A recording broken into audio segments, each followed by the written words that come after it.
It's official. As of today, Connor is no longer in the inhaled insulin study. This is just a fraction of some of the cartridges that he went through over the past 6 months of being on Afrezza or inhaled insulin. He was in the study for just over 1 year, and it has been quite the journey. First, he got randomized into the control group, which meant he couldn't be on Afrezza for the first 6 months, and he couldn't pump for 6 months. So he had multiple daily injections by pen, and then his long-lasting shots every night. So how does inhaled insulin work, you're wondering? Well, inhaled insulin comes in 3 doses. This is whether you're a child or an adult. You've got your small, which is 4 units, your medium, which is 8 units, and your 12 large. They're actually the equivalent for those who use liquid insulin of half of that. So if you're using a 4-unit cartridge, you're getting 2 units of regular insulin, or the equivalent roughly.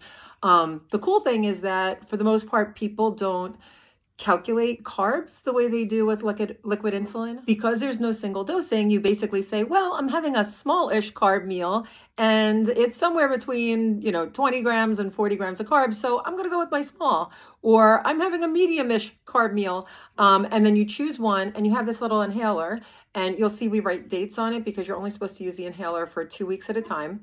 And then you open it up and you choose your small, medium, large.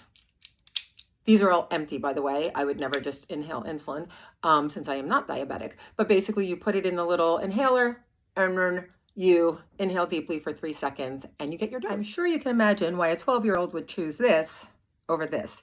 This is not fun. And especially for a kiddo like mine who has some trauma around his stomach from bad pump episodes over the last 10 years. He only uses his arms, which are now pretty much completely covered in scar tissue and don't work anymore. So this is really groundbreaking, and hopefully this study brings us to a point where all kids are able to access inhaled insulin. So now that the study's over, where do we stand? Well, my son is able to get the Afrezza buying direct. It will not be covered by insurance because it is not FDA approved. What's cool is that he was the last in the state to actually be admitted into the study. So pretty much the study's closing out, at least for the state of Indiana. I believe pretty much for the nation. What this means, I don't know. Are we 2 years away from approval and insurance coverage for Afrezza or not? I don't know. We will be able to access this paying out of pocket. They give us a discounted rate, so it will come to $100 a box. And then, so probably will cost about $200-300 a month for us to keep him on inhaled insulin paying out of pocket. But then we can also supplement with liquid if we can't afford to do more than that. Last year, my son earned his 10-year Journey Award. And while I would say that is something worth recognizing in and of itself, he's now at 11 years with diabetes. I would say that his participation in this study is something so powerful that I can't even put it into words.